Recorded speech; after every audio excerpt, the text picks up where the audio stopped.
recognize this famous photo spot? It's in Dumbo, Brooklyn, and that bridge, we're gonna walk across it starting on the other side of the river. I'm Hava, and today we're exploring the Manhattan Bridge. By producing a show about the things to do in New York City, I'm making my dreams come true. I hope it inspires you to do the same, whether that means exploring New York yourself or chasing one of your other wildest dreams. This is Hava's New York.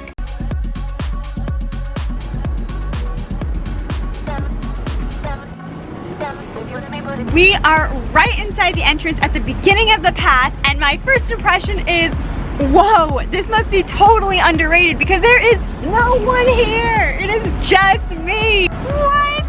That just doesn't really happen anywhere in New York. Originally, I expected the Manhattan Bridge to be a lot like the Brooklyn Bridge because from the outside, they look kind of similar when you're looking at them over the river. But now that I'm here, I'm thinking it's kind of gonna be an in-between feeling of the Brooklyn Bridge and the Williamsburg Bridge, and maybe a lot more like the Williamsburg Bridge, but not exactly. And I actually made a video on that too, so if you're not already subscribed, make sure you subscribe to that channel so that if that video's not already up yet, it might be, then you'll know as soon as it comes out. What I'm most curious about are the views. Think about that famous photo spot I showed you in the beginning. You can see the bridge from there, so when you're on the pedestrian pathway, can you see Dumbo? Also, are we gonna get good views of the Brooklyn Bridge? Because the thing about being on the Brooklyn Bridge is that you can't see it because you're inside it, which is the same thing as if you love the Empire State Building. I actually recommend instead of going to that observation deck, go to Top of the Rock, which I also made a video on. You can check that out. Top of the Rock is a great way to see the Empire State Building and also Central Park. But this video is about the Manhattan Bridge, so let's get back to that. The one other thing that I'm having an interesting first impression about is that even though it looks peaceful, it does not sound peaceful. I am at a busy intersection. It is so chaotic, but I'm wondering if that's gonna change as we get going because obviously we're gonna get away from all this noise. But at the same time, subways do go over the Manhattan Bridge, so that can be pretty noisy too.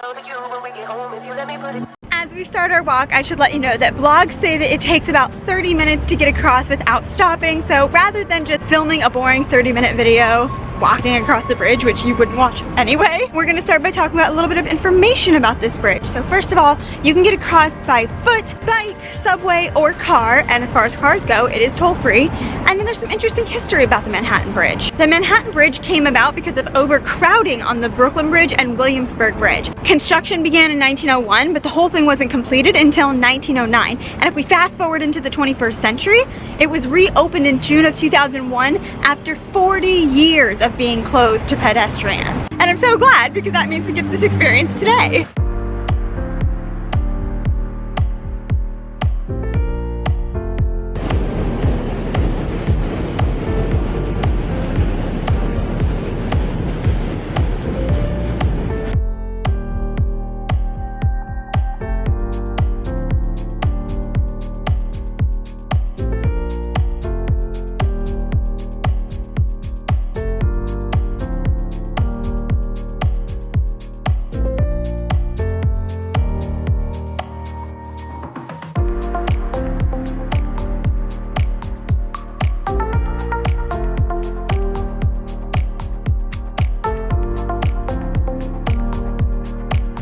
Unlike the Williamsburg Bridge, there is no shade here. There's this little shaded portion you can see by, I would call it an awning, but that's not an awning. It's not very crowded though, so if you come here, you probably won't have to worry about catching the shade.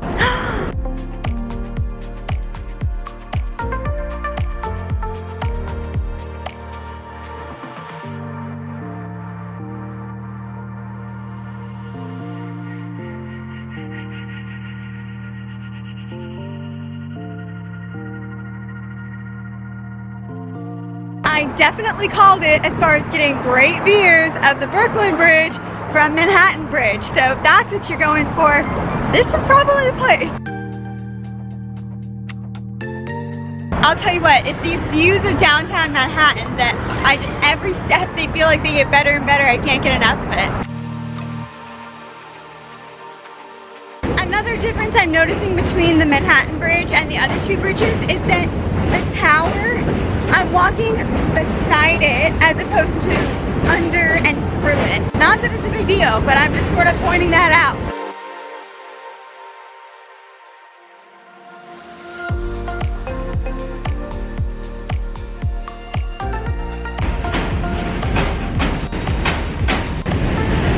Okay, here are a few signs that you are over halfway across the bridge. Bridge. First of all, it feels like maybe it's starting to go down. I think every bridge has a slight incline, slight decline. You look across at the Brooklyn Bridge and you see that you're past the halfway mark between those two towers. Then you take a look at where you are and you see, hey, you're further away from the last tower than you are to the next tower. Oh, the sound of the subways.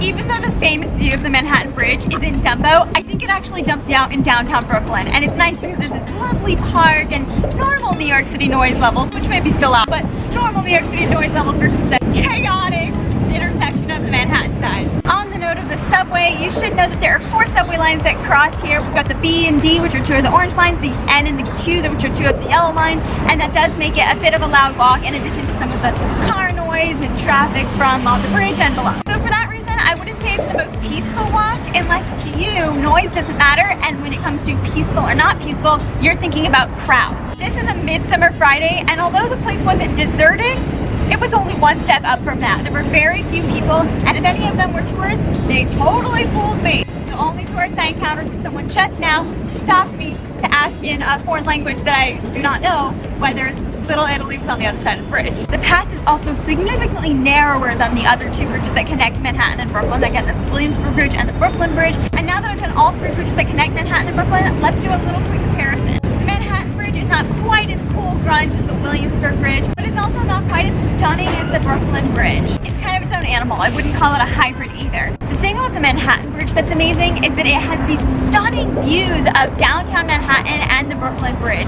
Look over the East River. It's gorgeous, and you don't get this from the other 2 bridges. So the next big question is it worth your time? And this is not a straightforward answer. If you're local, 100%. It's a free thing to do. You get physical activity without specifically going after it, and you get a great opportunity to take pictures of our beautiful city. If you are a tourist, I'm not going to say you shouldn't do it, but it doesn't need to be a priority. If you never do it, it's fine. But it is cool enough that if you're going to be taking one of the subways that goes over this bridge anyway, like the B and D, which are orange lines, and the N and Q, which are yellow lines, then go ahead and opt for the walk instead. Get those amazing views and get some really cool pictures that your friends probably won't have from their trip to New York City. The bridge you really cannot miss is the Brooklyn Bridge. Be sure to check that out, and before you do, go ahead, like the video, subscribe to the channel, turn on notifications, and join me over on Instagram for daily connection, and DM me over there. I want to know who you are. Introduce yourself, or drop a comment introducing yourself. Thank you so much for watching, and I can't wait to see you in the next video.